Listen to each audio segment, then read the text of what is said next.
watching the station covering all of the DMV. This is DC News Now.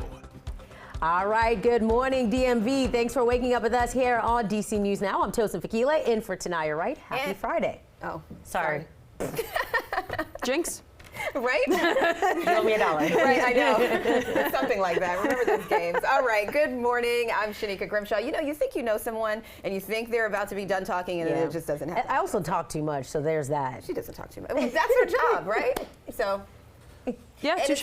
Your job to talk about the weather. Now it's my turn to talk. Yeah, and it's your job to give us good weather. Right. I mean, that has run out because, I mean, we had really nice days the last several days. Sorry.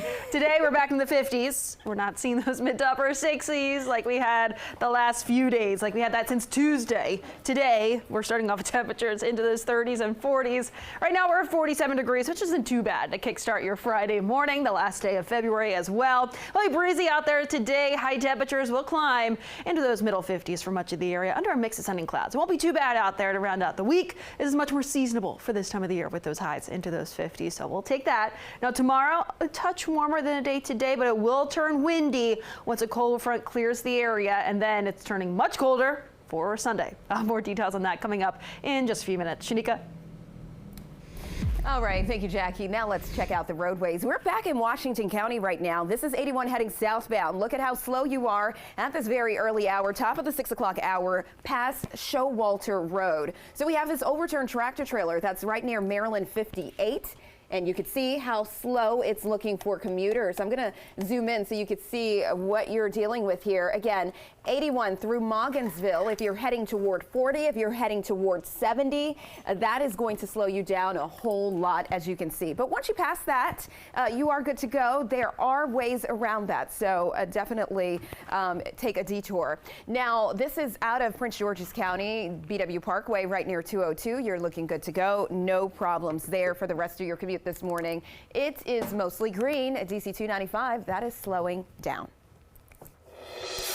All right, 6:01 breaking news out of Virginia. Fairfax County Police are investigating a crash involving two vehicles in Centerville. That crash happened last night on Pleasant Valley Road. Police say a teen driver was rushed to the hospital with life-threatening injuries. No update on their condition at this time, and that road should be back open.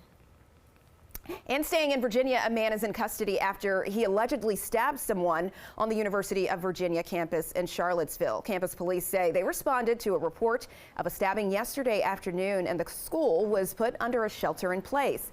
A short time later, police arrested the man, and the victim was taken to the hospital and is in critical condition. The university says both the victim and suspect have no known affiliation with the university. All right, in the district, a new law in the district will allow criminal records to be sealed upon request. And it goes into effect tomorrow. Our Yamarisa stayed live for it this morning at the D.C. Superior Court. So, Yamari, what is the reason behind this new law? Yeah, good morning. Well, the reason we have this new law is to give a second chance to those formerly incarcerated. When they get out, it's hard for them to find housing, get a job due to their criminal record, and this kind of removes that barrier for them. Now, essentially, this is part of the Second Chance Amendment Act of 2022, and those who were formerly incarcerated will be able to request that their record be sealed, and only a limited number of people will have access to their record. Now, this does not include all offenses, and it's also not for just any former offender. Now, you would have to serve your time, be released, and be released for at least 5 to 10 years before you can request your record to be sealed. The experts at the DC Justice Lab tell me this makes a huge difference in people's lives. This law is really focused on giving people a second chance. So by giving people access to being allowed, being able to get a job, to get employment, to get income, to get housing, it helps promote public safety and helps people not reoffend and move forward with their lives so they take care of themselves and their loved ones. Now, again, this goes into effect tomorrow, March 1st. And if you want more information on this, you can find this on our website, dcnewsnow.com. For now, reporting in Northwest, I'm Yalmari Sase, DC News Now. Yeah, Yalmari, a new law that really could change people's lives. Thank you for that report. It is 6:04. We head to Montgomery County now, where hundreds of parents are calling for more security at a Montgomery County high school. And the push comes after 2 lockdowns in 1 week at Bethesda Chevy Chase High School. Yeah, DC News Now's Kevon Dupree covers Montgomery County, and he talked to the father behind these efforts that's now gaining momentum. Off-campus fight that came with gunfire led to a lockdown at Bethesda Chevy Chase High School last week. Then on Tuesday, another lockdown after a student brought an airsoft gun into the building. Mark Minsker's son is a junior at the school. Minsker started a petition pushing for Montgomery County Public Schools to get metal detectors at all middle and high schools. As of Thursday afternoon, it had more than 350 signatures. I work at Jackson Reed High School in Washington, D.C., and as you may know, in Washington, D.C., we've had metal detectors in place in schools for at least the last 15 years. So I understand how they're used, the value of those. Montgomery County Executive Mark Elrich says the use of metal detectors has been a frequent part of recent conversations regarding school safety. They are not cheap. You have to figure out where you're going to put them, but I'm not opposed to getting them in there. Minsker appreciates the elements that have to be considered. Ultimately, he thinks metal detectors will help address some concerns when it comes to weapons on school campuses. I understand that it's a long process, that they have to do a review. I think that they probably owe it to families and stakeholders to speed that up as much as possible. And we reached out to MCPS for comment. They said, quote, "We are exploring weapon detection systems for potential use in our school, but no immediate implementation is planned at this time."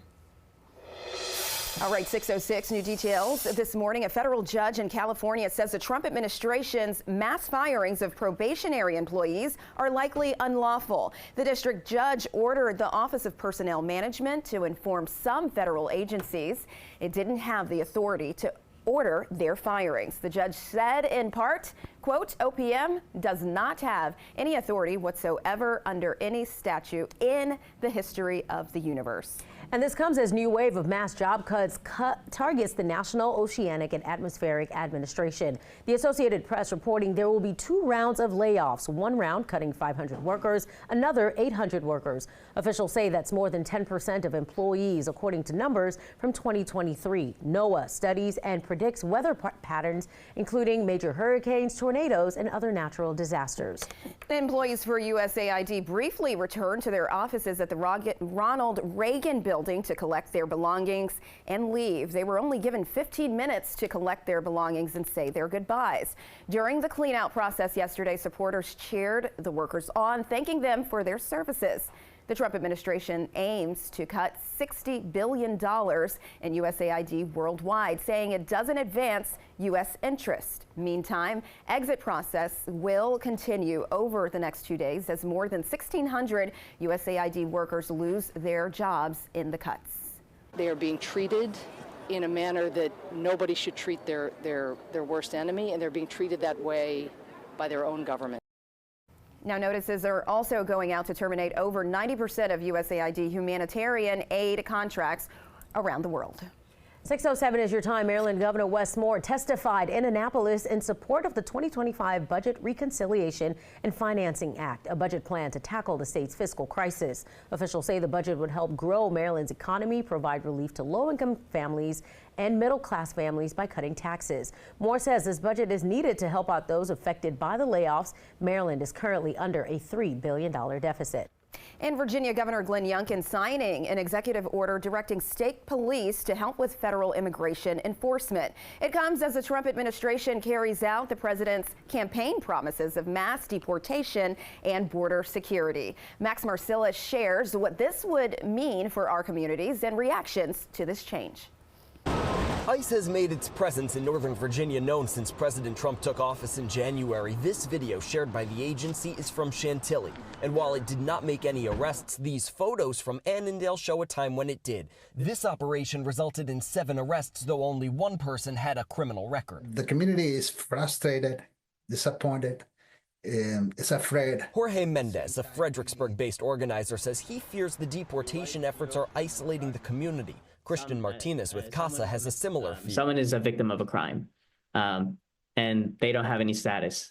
They are less likely to ask for help. Martinez says Prince William County's jail board had a similar agreement with ICE from 2007 to 2020 called 287G. He says it was a failure, and this executive order will harm trust between immigrant communities and law enforcement. We already saw the concerns that local law enforcement had with 287G. But Youngkin and Virginia State Police's superintendent say this is about safety. Youngkin saying in a statement, the action will make Virginia safer by removing dangerous criminal illegal immigrants from our Commonwealth, and they should not be let back into our communities to assault, rape, and murder. They should be sent back where they came from. And Youngkin's executive order also calls for state prison officers to train to become designated immigration officers. And you can read that full report on our website. That's at dcnewsnow.com.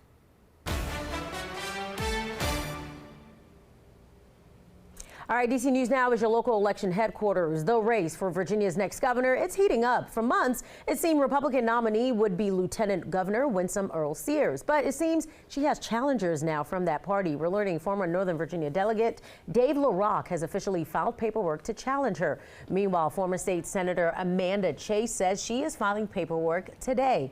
A political science professor says both new filers are trying to show they're more loyal to President Trump than Earle-Sears, who was late to embrace the president. But political experts say Earle-Sears remains the favorite to face likely Democratic nominee Abigail Spanberger this fall. She's a real red meat Republican. She really is a true believer. And Republicans do like her, particularly when they meet with her in small groups and one-on-one. A little background on Earle-Sears' new challengers. LaRock served in the House of Delegates from 2014 to 2024. He says he's running to protect families, defend freedom, and restore prosperity. His priority to create a Virginia version of DOGE. Amanda Chase served 8 years in the state Senate. She says Virginia needs a Trump in heels to beat Spanberger. In a statement, Earle-Sears' campaign says the lieutenant governor, quote, has an extraordinary personal and long record of fighting for and developing common sense conservative policies that make life in Virginia better. That's why the groundswell of support for her campaign has grown too big to beat in any prospective primary. 6:11 is your time. A shocking new uniform for Washington Spirit. Yeah, coming up, we're going to take a look at the team's new gear for the upcoming season. And neighbors in Maryland tired of piles of trash on the side of the road. The plan for cleanup this weekend. All right, let's take a live look outside. We are looking at the Roslyn skyline there. It looks like the sun is starting to come up, Jackie. Yeah, and later on this evening, sunset will be at 6 p.m., so something to look forward to as well. We'll see those high temperatures today into those 50s, so not quite as warm as the last several days, and it will be breezy too. But the latest on that weekend forecast right after the break.